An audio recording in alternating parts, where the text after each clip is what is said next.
Dit is Paasnaweek 2026 en daarom groet ek u nie met die gewoonlike goeiemôre nie. Vandag wil ek die woorde gebruik wat die eerste kerk gebruik het. En ek wil u groet met die woorde: Hy het opgestaan. Want dit is hoe hulle mekaar gegroet het. Een sou aangekom het en vir die ander gesê het: Hy het opgestaan.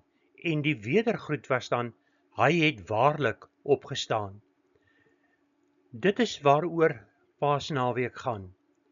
En dit is een van die wonderwerke waaroor ek vandag met u wil gesels. Daar is basies twee wonderwerke waaroor ek wil praat.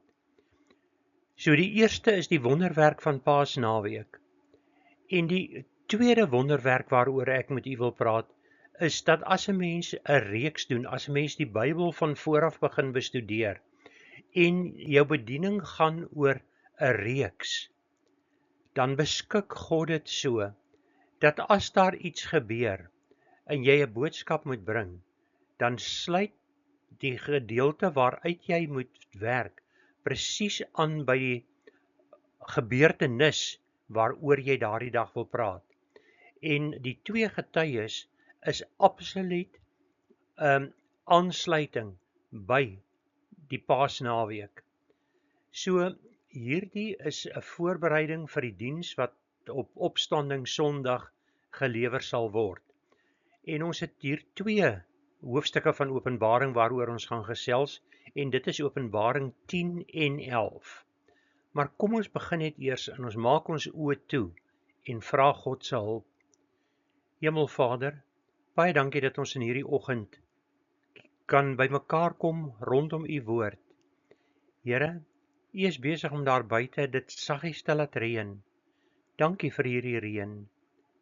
Maar Here, ek vra u ook dat u in mense se harte die begeerte sal laat ontstaan om net soos die droë grond wag om water in te drink, dat ons harte sal wag om u woord in te neem, dat ons sal wil leer meer van u, dat ons sal wil leer hoe om nader aan u te beweeg, dat ons sal leer wie en wat u werklik is. Daarom, Here, prys ons u naam, ons loof u, want u is die een wat vir ons die reën gee. U is ook die een wat ons harte laat klop, wat maak dat ons kan asemhaal, wat maak dat ons u kan loof. Ons dank u daarvoor, o almagtige God en ewige Vader. En Here, ek vra u om te wees met hierdie boodskap wat ek bring. Lei u my dat ek die regte dinge sal sê, dat ek dit op die regte oomblik sal sê en dat ek dit reg sal oordra. Sonder u is ek nie in staat om dit te doen nie. Maar ek vra u ook dat die saad wat hier gesaai word op vrugbare harte sal val, dat mense hierdie boodskap sal inneem, hulle eie sal maak en dit uitleef. Ek vra dit in die naam van ons Verlosser Jesus Christus. Amen. As ons kyk na die kerk en ons kyk na die Paasfees, dan is daar sekere dinge wat baie verander het. In van ons kerke kry jy mense wat heeltemal oorskakel eintlik en amper die Joodse wortels wil gaan terughaal. Hulle wil weer amper onder die wet leef. En as jy geluister het na die reeks wat ons gehad het oor Romeine, sal jy sien dat dit verkeerd is. Dat dit nie jou werke is, die manier waarop jy goed doen, wat jou in die hemel bring nie. Dit is jou geloof wat jou hemel toe neem. En daarom moet ons baie versigtig wees, dat ons nie te ver teruggaan nie, maar dat ons ook nie verwerp dit wat in die woord opgeteken is nie. Kom ons kyk net na die oorspronklike Paasfees. Ek het hierdie skyfie van internet afgehaal en dit is wat op die sogenaamde sederbord verskyn. Dit is die bord wat in die middel van die tafel staan as die Jode Paasfees vier. En hier's 'n fout op hierdie bord. Hier word 6 dinge gelys, maar een van die 6 is verkeerd. U sal byvoorbeeld merk dat hier nie ongesuurde brood by is nie. Dit moet ook deel van hierdie seremonie vorm. So die ongesuurde brood of matzo is een van die hoofitems wat daar is. Dan kry ons die skenkelbeen, en die skenkelbeen verteenwoordig dit wat gebeur het met die aanvanklike Pasga wat ingestel is, die Jode wat uit Egipte moes trek. Hulle moes die skaap slag en eet en hulle mag nie 'n been gebreek het van die skaap nie. Dit is waarin die skenkel herinner. Ons leef nadat Jesus reeds op aarde was. Vir ons is die volmaakte offer reeds gelewer.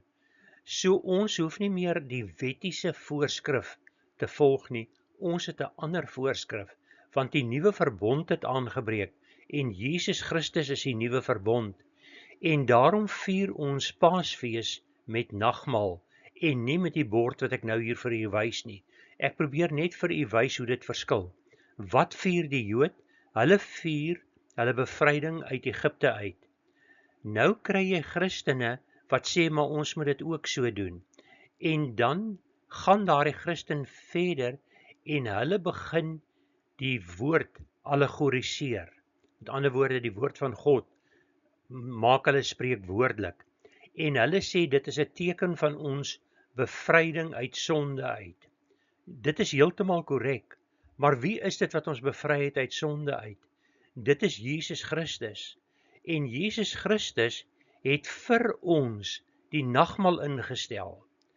Hy het gesê, hier is die wyn en die brood, eet en drink, dit is my liggaam en my bloed wat vir julle geoffer word. En dit is wat ons moet vier.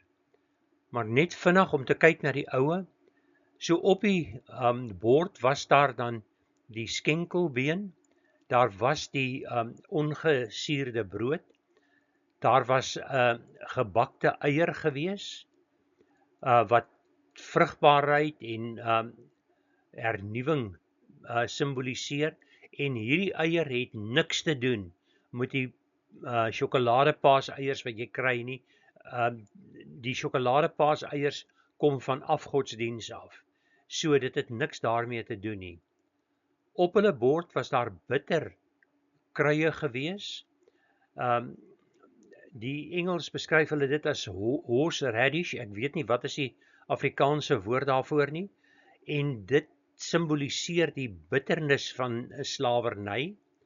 Dan was daar 'n soet mengsel, dit sien u hierso, die charoset, dit is 'n soet mengsel, en dit verteenwoordig die sement, die boustof wat die Jode moes maak in Egipte, waarin hulle so hard gewerk het. Met ander woorde, dit is waarmee die huis afgepleister is, die vloer gesmeer is ensovoorts. So dit is waar dit vandaan kom. Dan is daar gewoonlik 'n vrug, en die vrug is heel dikwels, ek is vanoggend, lyk my Afrikaans laat my heeltemal in die steek. Parsley, haak ek heeltemal vas en ek kom nie by die woord uit nie. Dit is die ander item wat daar is. So ons het hierdie verskillende goed op die bord, maar alles dui op wat met die Jode gebeur het en hoekom hulle Pasga vier, want Pasga kom, en met Pasga herdenk hulle die vrymaking uit Egipte land uit.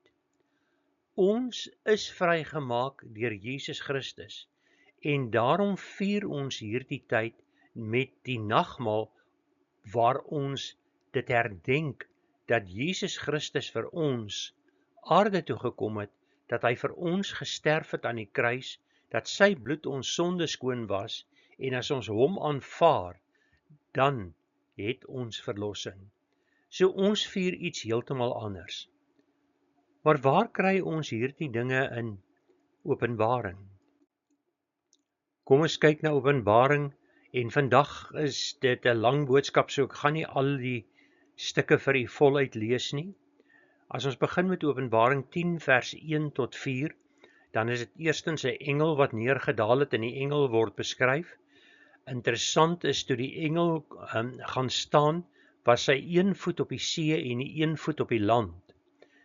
Die see verteenwoordig die heidenvolke waaruit ons kom, en die ander een, die Jode, die land verteenwoordig die Jode. So dit is 'n boodskap wat gebring word aan die heidenvolke en die Jode. En hy het met 'n groot stem uitgeroep, en daar was 7 donderslae. En toe skryf Johannes, en toe die 7 donderslae hulle stemme, toe het 7 donderslae hulle stemme laat hoor het, wou ek skrywe. Maar ek het 'n stem uit die hemel vir my hoor sê, verseël wat die 7 donderslae gespreek het, en skryf dit nie op nie. Ons praat altyd van die pla in Openbaring as eerstens die seeloordele, dan die bassynoordele en dan die skaaloordele. Maar daar's eintlik 'n 4de een ook. En dit is hierdie donderslae. Is dit ook 'n stel van 7 pla, want dit is 7 donderslae wat kom? Of wat is hierdie donderslae? Hoekom is Johannes dit nie vir ons neergeskryf het nie? Ekskuus tog. Ons weet nie hoekom hy dit nie vir ons moes neerskryf nie. Maar dit is iets wat nie aan ons geopenbaar is nie, en dit help dus nie dat ons daaroor bespiegel nie. Ons sal dit wel eendag uitvind.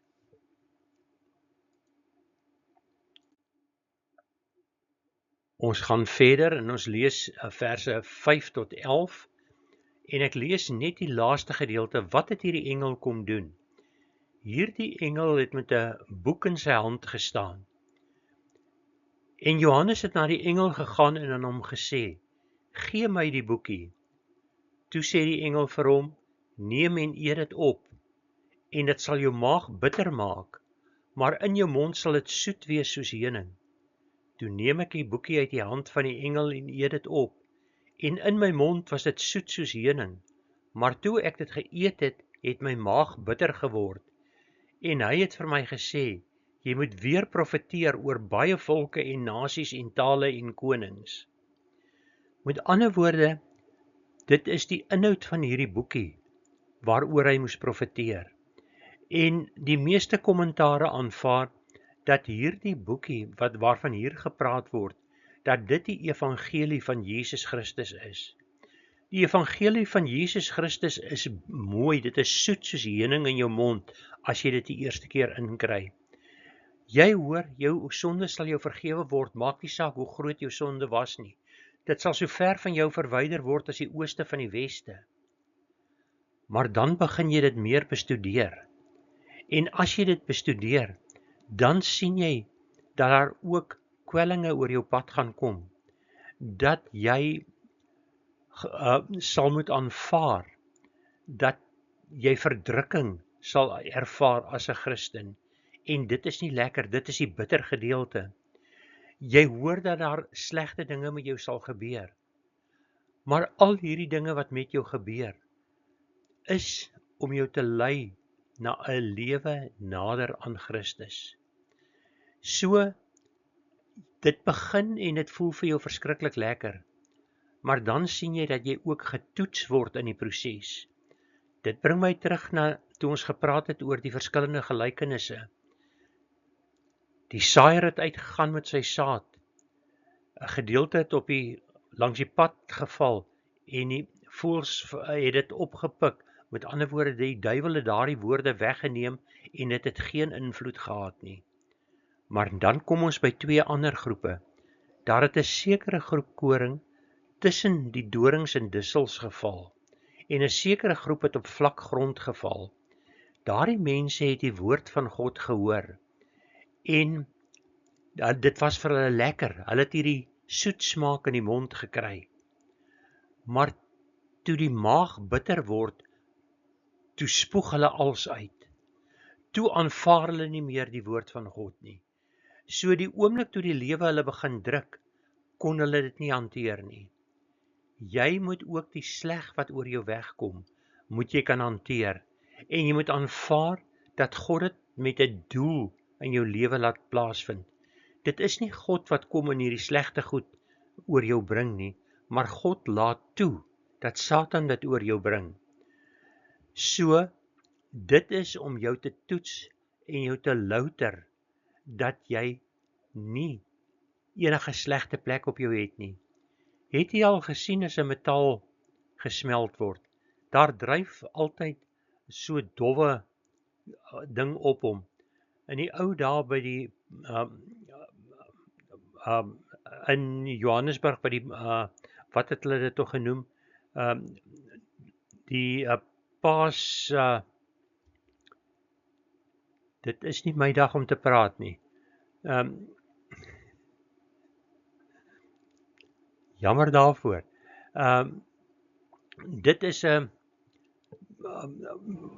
vertoning wat gehou is. Dit herinner my so dat ek nie die woorde kan kry nie. Dat ek het 'n redelike kwaai verkoue en ek aanvaar maar dit is wat nou weer hierso inglip, dat ek nie vir die regte terme moet gebruik nie. Daar was altyd 'n baie groot skouspel in Johannesburg, naastenby by Paasfees. En by so 'n geleentheid gaan jy dan kwansuis byvoorbeeld in 'n myn in, dit was die departement van mynbou wat dit aangebied het, en jy sien hoe goud gesmeld word, en dan sien jy hierdie onsuiverhede wat dryf op die goud, wat 'n vaalkleur of 'n askleur aan die goud gee. Dan word dit afgeskep, en dan het jy die helder geel goud. Dan word die goudstaaf gegiet, en dan kon jy daaraan vat, en jy kon dit probeer optel en so, om te voel hoe swaar is goud. So daardie goud is gelouter, en dit is wat God met ons ook doen. Hy louter ons, hy laat toe dat ons gelouter word, dat ons onbevlek eendag voor hom kan staan. So dit moet ons aanvaar. Maar dit is waaroor hierdie hele gedeelte gaan. Dit is soet in die mond, as jy begin, dan sien jy nie hierdie ander goed nie. Dan kom die lewe met sy probleme en dan sien jy raak dit wat aangaan. En dit is waarom ek gepraat het oor mense wat terugval na die sogenaamde Joodse wortels toe en wat wil word soos die Jode is. Met ander woorde, die oomblik as jy dit doen, verbreek jy die opdrag wat God vir ons gegee het in Romeine, dat jy nie volgens die wet moet handel nie, jy moet volgens geloof handel. En geloof moet die groot ding wees. En geloof beteken nie dat jy die wet willens en wetens moet verbreek nie, maar dit beteken dat die Heilige Gees jou sal toon wat jy moet doen en hoe jy moet optree. Dit is waaroor Romeine immers gaan. Dit is die boodskap wat daar verkondig word. En dit is die boodskap wat ek vanoggend probeer oordra. Toets alle dinge. Maak seker dat iets wat jy doen jou nie terugvoer na om onder wette te staan, dat jy dinge op 'n sekere manier moet doen nie. Doen dinge soos wat God jou beveel om dit te doen, en doen die dinge in geloof.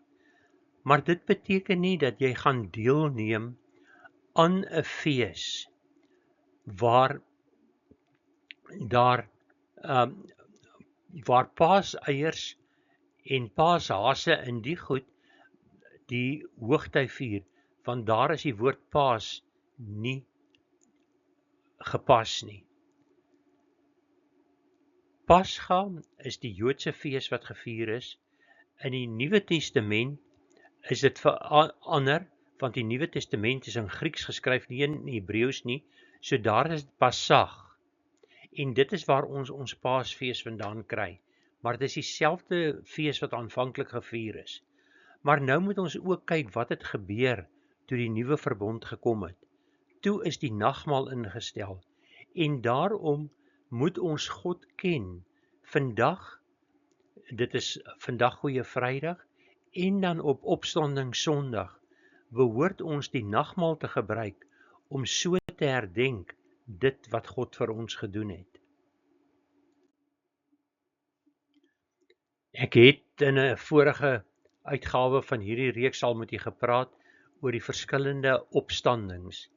Daar is 2 tipes opstandings, en ongelukkig is dit in die Bybel vertaal as die eerste en die tweede opstanding. So dit klink asof daar net 2 opstandings is. Maar daar's 'n hele klomp. Dis eintlik die eerste tipe opstanding en die tweede tipe opstanding. Die tweede tipe opstanding gaan eers aan die einde van die millennium voorkom en dit gaan wees waar ongelowiges opstaan om veroordeel te word. Maar as ons kyk na die verskillende eerste opstandings, dan was Jesus die eerste een wat opgestaan het uit die dood uit. Daarom word hy die eersteling onder die mense genoem. En dit het hy gedoen op Sondag, opstandingssondag. Daar is die verwysings wat u daarvan kan lees. Die tweede opstanding gaan kom met die wegraping.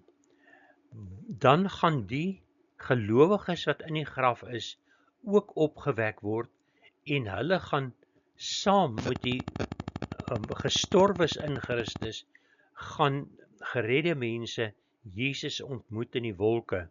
Daar is die verwysings wat jy daarna ook kan kyk. Dan in die middel van die verdrukking gaan die twee getuies uit die dood uit opstaan. Dit is waarby ons vandag uitkom, Openbaring 11 vers 11 en 12. Maar kom ons kyk net vinnig.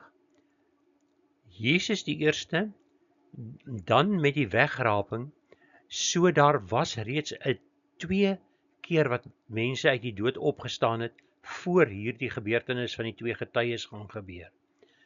Maar die mensdom, en as ek praat van die mensdom, is dit die meerderheid mense erken nie dat Jesus uit die dood uit opgestaan het nie. Hulle sal ook na die wegraping nie erken dat die wat in Christus gesterf het, uit die dood uit opgestaan het nie.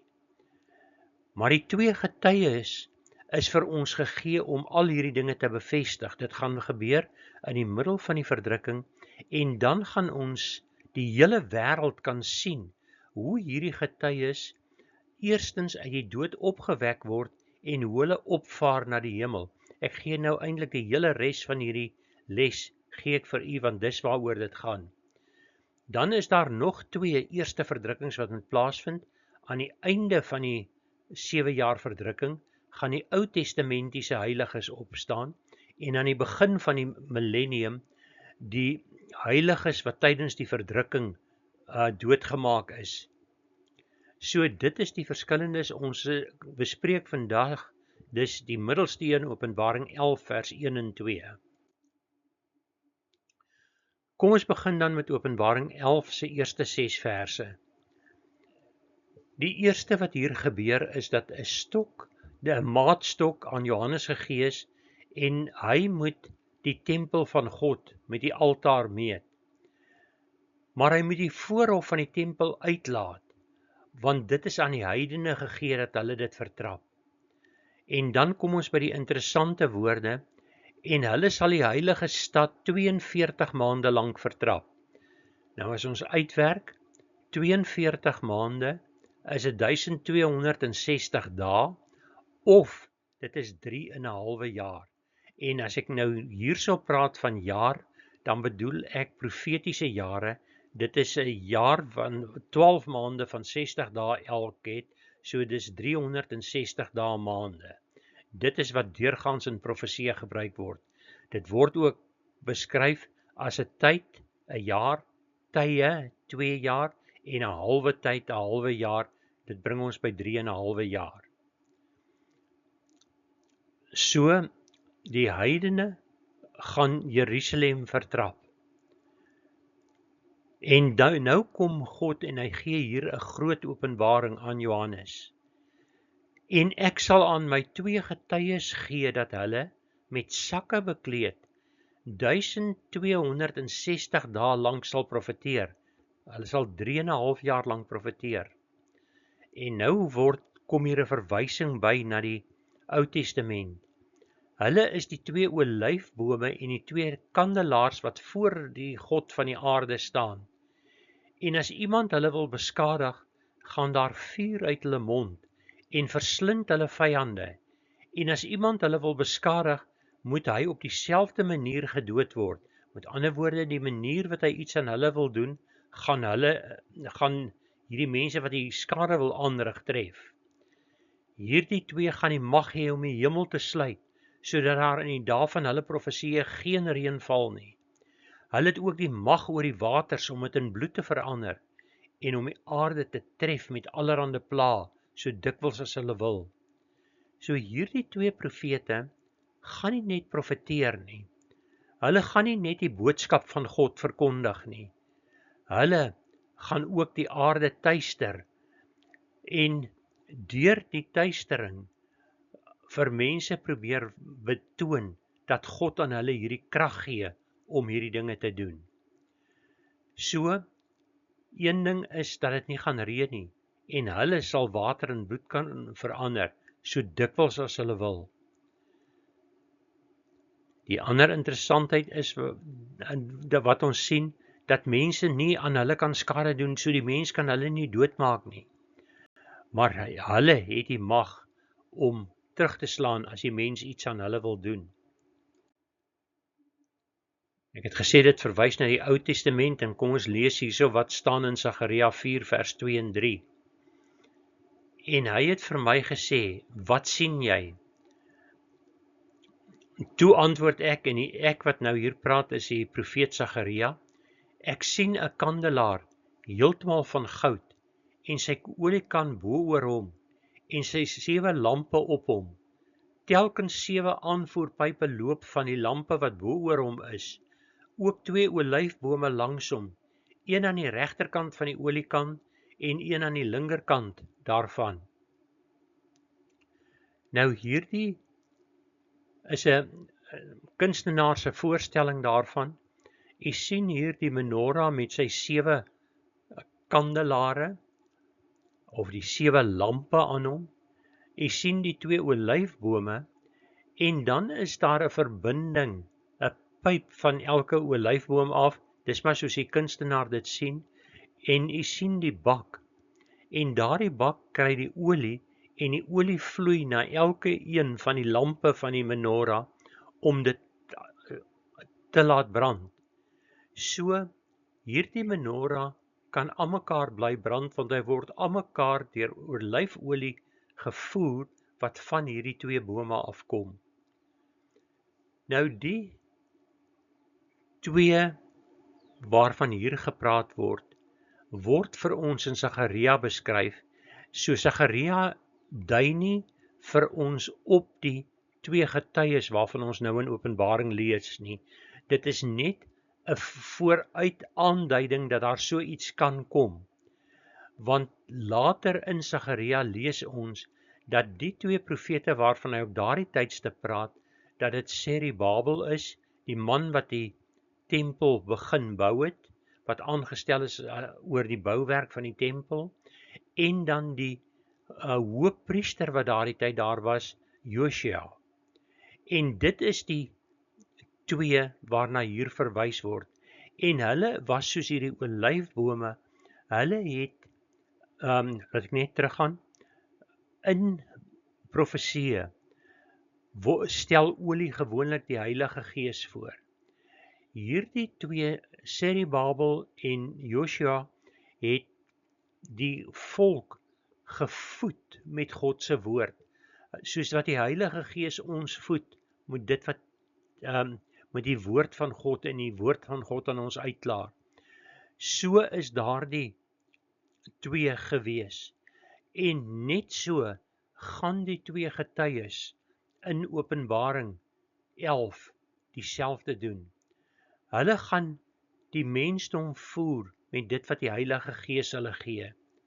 Maar die mensdom gaan dit nie aanvaar nie. 'n groot gedeelte van die mensdom gaan dit nog steeds verwerp en dit nie wil glo nie. So die Ou Testament het vooruitgewys na dit wat gaan gebeur, en aan die einde van die tyd gaan ons dan sien waar hierdie dinge toegepas word. Sagaria 4 vers 6 en dan weer vers 11 tot 14 gaan verder. Eerste vers 4.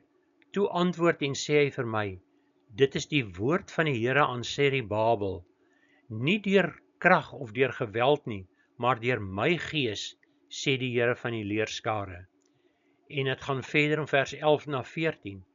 Daarop het ek begin spreek en aan hom gesê, wat beteken hierdie 2 olyfbome aan die regterkant van die kandelaar en aan die linkerkant daarvan? En ek het toe nogmaals gespreek en vir hom gesê, wat beteken die 2 olyftakkies aan die kant van die 2 goue pype wat die goud uit hulle laat uitstroom? Toe antwoord hy my en sê, weet jy nie wat dit beteken nie? En ek het gesê, nee my Heer. En hy sê, dit is die 2 gesalfdes wat by die Here van die ganse aarde staan. So, hier het ons tergelykertyd dit wat gebeur het in daardie tyd, maar ook 'n vooruitskouing na dit wat gaan gebeur in die eindtyd.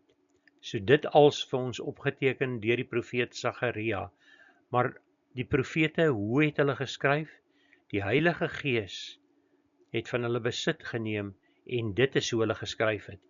Elkeen het nog steeds sy eie tipe taal gebruik gehad en so, maar dit is die woord van God, kom van God, die Heilige Gees af. So ons keer terug na Openbaring 11 toe.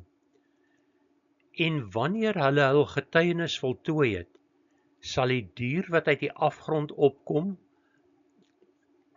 nou moet ek weer 'n bietjie teruggaan, die Antichrist gaan op 'n stadium 'n dodelike wond opdoen, en daar gaan gesê word dat hy sterf, en dat hy in die bodemlose put beland, maar dan kom hy daar uit, en nou gaan hy oorlog voer teen hulle.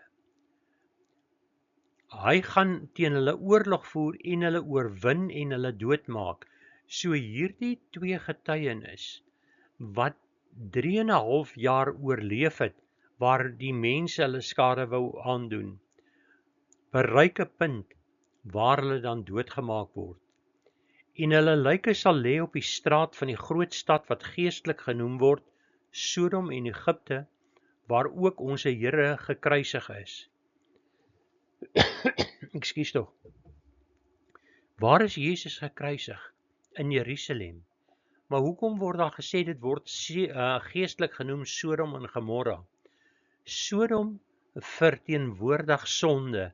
Die ergste sondes wat jy jou kan indink, het in Sodom voorgekom. En Egipte verteenwoordig die land waar daar afgodediens was. So dit beskryf vir ons die wêreld, hoe dit gaan wees in die eindtyd. Hulle gaan hierdie verskriklike sondes doen, en hulle gaan ook afgodediens aanvaar, en baie keer gaan die dinge vermeng wees met mekaar. As 'n mens byvoorbeeld kyk, die eerste paar eeue, die tempels wat opgerig is, byvoorbeeld die tempel van Diana, waar daar tempelprostituie was, wat gewerk het, en hulle het geglo dit is reg om so iets te doen. En is dit nie hoe ons wêreld ook tans is nie?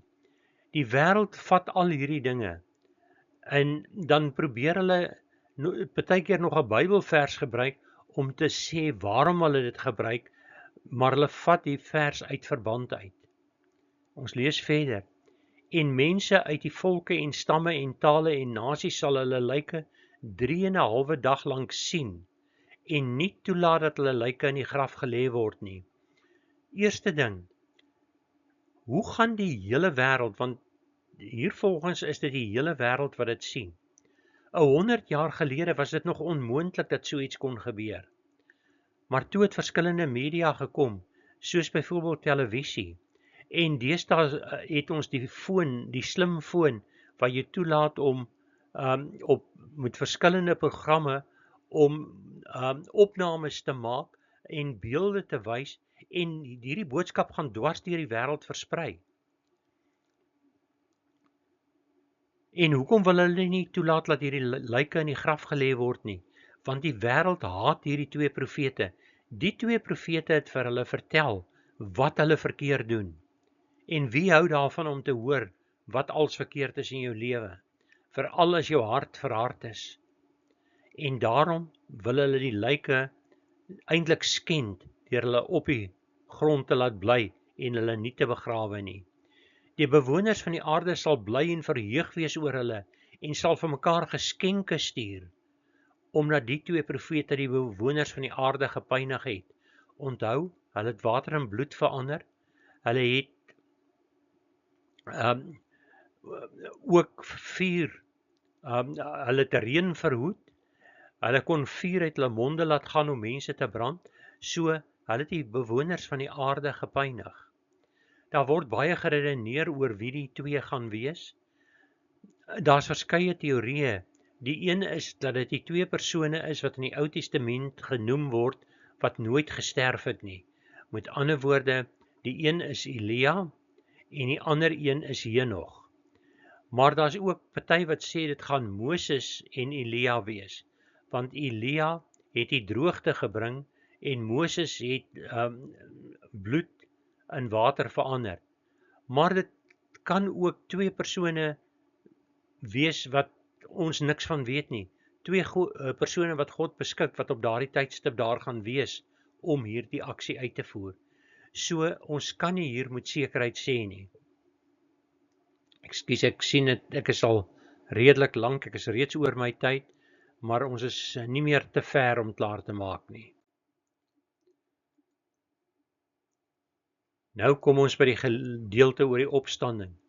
En na die 3,5 dag het 'n gees van die lewe uit God in hulle ingegaan en hulle het op hulle voete gaan staan en 'n groot vrees het geval op die wat hulle aanskou het. Onthou, die hele wêreld is besig om te kyk na hierdie skouspel. Dit is die hoofnuusbulletin wat daar is.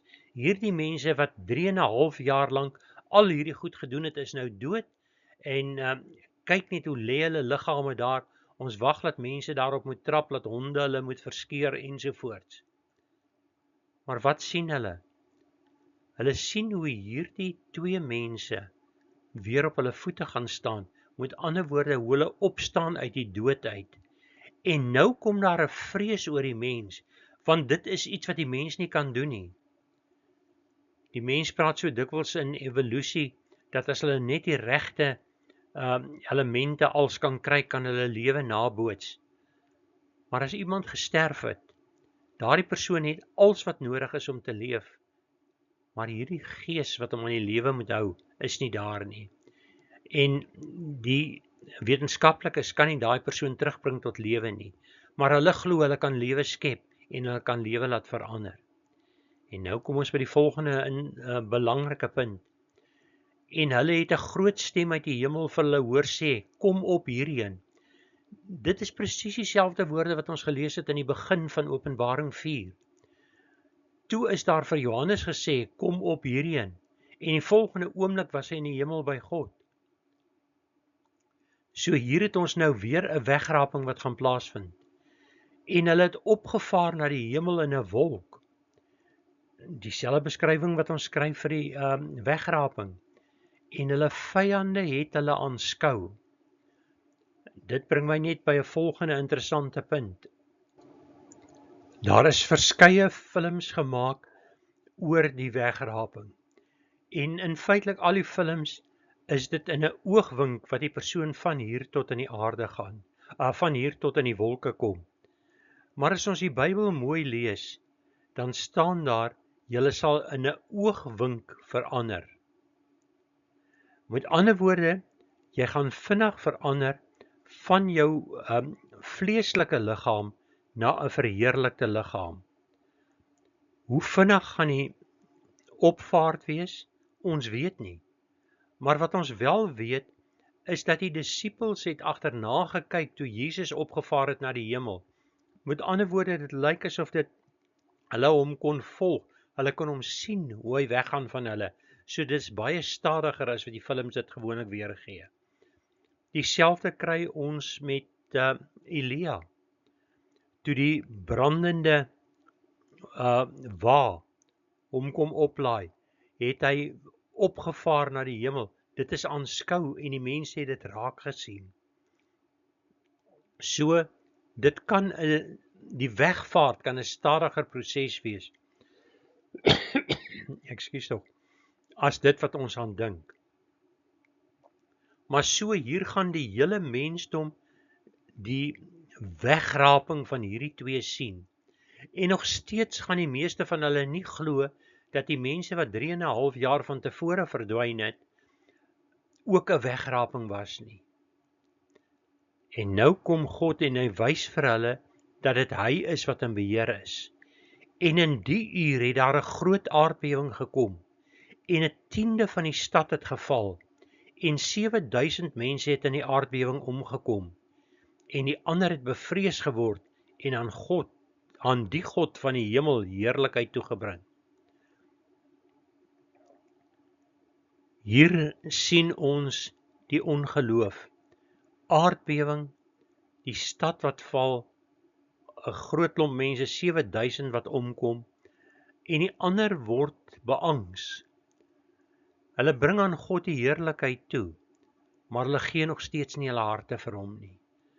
Hulle stel nie hulle harte oop dat hy kan kom inwoon in hulle harte nie. Dit is die tragiese gedeelte van wat ons lees in Openbaring. So, wat ons dan vandag sien, is dat soos Jesus gesterf het en opgestaan het uit die dood, gaan ons in die toekoms 'n bevestiging daarvan kry, deur die 2 getuies wat gaan sterf, dat die hele wêreld dit gaan sien, maar dat hierdie 2 getuies na 3,5 dag opgewek gaan word uit die dood, dat hulle gaan opvaar na die hemel, dat daar 'n wegraping vir hulle 2 gaan wees. Die wêreld gaan dit sien, en nog steeds gaan hulle nie glo in die mag van God nie.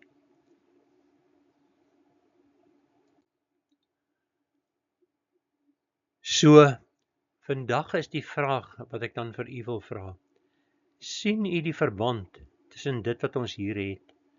Openbaring 10 wat vir ons vertel van die evangelie, wat soet is as jy hom inkry, en dan bitter word as jy die implikasies daarvan besef. Dit is soet om te hoor jou sonde is vergewe, maar is bitter om te hoor dat ons verlosser aan 'n kruishout moes hang, dat ons hierdie verlossing kan ervaar. Dit is soet om te hoor wat in die Bybel staan, tot jy begin besef wat die implikasies daarvan is. En die 2 getuies is vir ons 'n teken daarvan. Dis 'n teken van dit waardeur Jesus gegaan het, van sy dood en sy opstanding en sy hemelvaart. Maar die les wat ons moet leer is dat selfs in die tyd van hierdie verdrukking, as God hom op hierdie maniere openbaar, is daar steeds baie mense wat nie gaan glo wat aan die gebeur is nie, wat dit nie gaan aanvaar nie. En ons moet die woord van God verkondig aan almal, dat mense verhoed kan word, dat, ek gebruik die verkeerde term, dat die saad van God in hulle harte kan val, dat dit daar sal kan ontkiem, as die Heilige Gees in hulle werk, dat hulle ook gered kan word. Doen ek en jy werklik ons deel, om die woord van God uit te dra. Hemelvader, ons dank U in hierdie oggend, dat ons na U woord kon kyk en luister. Here, baie dankie vir U woord wat dinge so duidelik uitspel. Dankie dat ons die verband kan sien tussen die Ou en die Nuwe Testament, dat een nie belangriker is as die ander nie, maar dat ons die Bybel, U hele woord in totaliteit moet bestudeer, om gered te word, om te verstaan hoe dinge in mekaar steek. Maar vanoggend is die groot ding wat ons wil vra. Werk U in elkeen van ons. Here, kyk in ons harte en maak aan ons duidelik as daar dinge is wat ons doen wat U nie aanstaan nie. Gee dat ons tot U sal wend om ons dit te vergewe. Dat as ons U ontmoet, daar nie 'n enkele vlek op ons wit kleed sal wees nie. Dat dit vlekkeloos sal wees soos U. Here, gee dat ons sal erken as ons verkeerd opgetree het. Maar Here, gee ook dat ons nie die sonde van versuim sal doen. Versuim om aan mense U woord te verkondig. Versuim om mense reg te help wat U woord misbruik en heeltemal verkeerd gebruik. Help U ons daarin. Ons vra dit in die naam van Jesus Christus ons Verlosser. Amen.